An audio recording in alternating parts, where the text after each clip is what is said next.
ఇదిగో నేనే దేవుడను. నేను తప్ప వేరొక దేవుడు లేడని చెప్పిన దేవుని స్తోత్రములు మనం చదువుకునే వాక్యం ద్వితీయోపదేశకాండం 32 అధ్యాయం 35-47 వరకు. నిజముగా తన ప్రజలకు తీర్పు చేయును. ఆయన వారి నైవేద్యముల కొవ్వును తిని వారి అర్పణమైన ద్రాక్షారసమును త్రాగిన వారి దేవతలేమైరి. వారు ఆశ్రయించిన దుర్గములే లేచి మీకు సహాయం చేయవచ్చును. వారు మీకు శరణం కానీయుడి అని చెప్పును. ఇదిగో నేనే దేవుడను. నేను తప్ప వేరొక దేవుడు లేడు. మృతి నొందించువాడును బ్రతికించువాడును నేనే, గాయపరచువాడును స్వస్థపరచువాడును నేనే. నా చేతిలో నుండి విడిపించువాడెవడు లేడు. నేను తళతళలాడు నా ఖడ్గము నూరి నా చేత న్యాయమును పట్టుకునిన ఎడల నా శత్రువులకు ప్రతీకారం కలగజేసేదను. నన్ను ద్వేషించు వారికి ప్రతిఫలం ఇచ్చేదను. రక్తము చేత నా బాణములను మత్తెల్ల చేసేదను.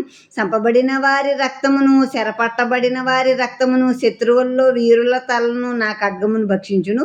నా ఖడ్గం భక్షించును. నేను ఆకాశం తట్టు నా హస్తమెత్తి నా శాశ్వత జీవంతోడని ప్రమాణం చేయుచున్నాను. జనములారా, ఆయన ప్రజలతో కూడా ఆనందించుడి. హతులైన తన సేవకులను బట్టి ఆయన ప్రతిదండం చేయును. తన విరోధులకు ప్రతీకారం చేయును. తన దేశం నిమిత్తం తన ప్రజల నిమిత్తమును ప్రాశ్చిత్తం చేయును. మోషేయు నూను కుమారుడైన యెహోషువయు ఈ కీర్తన మాటలన్నీ ప్రజలకు వినిపించిరి.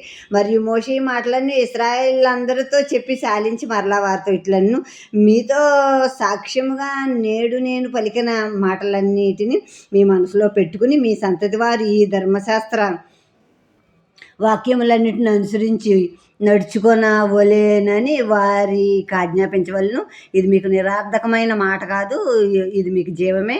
మరియు మీరు స్వాధీనపరచుకున్నటకు యోర్దాను దాటబోచున్న దేశంలో దీన్ని బట్టి మీరు దీర్ఘాయుష్వంతులవుదురు. ఇక్కడ మాట ఉంది, ఇదిగో నేనే దేవుడని. చూడండి ఎంత ఖచ్చితంగా చెప్తున్నారు ఇక్కడ. నేనే దేవుడను, నేను తప్ప వేరొక దేవుడు. ఎవరని చెప్పారు ఈ మాట అసలు ఖచ్చితంగా? కనుక ఆయనే దేవుడు. మృతి నొందించిన ఆయనే, మళ్ళీ బ్రతికించిన ఆయనే, గాయపరిచిన మన తప్పుల నిమిత్తం ఏట్ల నిమిత్తం మన గాయాలైన రోగాలు వచ్చిన ఏమైనా మళ్ళీ స్వస్థపరిచేవాడు ఆయన. నేనే, సమస్తం నేనే అని అక్కడ ఖచ్చితంగా చెప్పారు దేవుడు. కనుక ఆయన తప్ప వేరొక దేవుడు లేడు. కనుక ఆయన నామంలో, యేసుక్రీస్తు ప్రభు నామంలోనే మనకు రక్షణ, పరలోక రాజ్యంలో చోటు, జీవం, ఇవన్నీ కూడా. ఆయన శత్రువులకి ఆయన ప్రతీకారం చేస్తానంటున్నారు. కనుక ఈ కీర్తన అంతా కూడా మీరు మీ పిల్లలకి తరతరాలకి వినిపిస్తూ ఉండండి.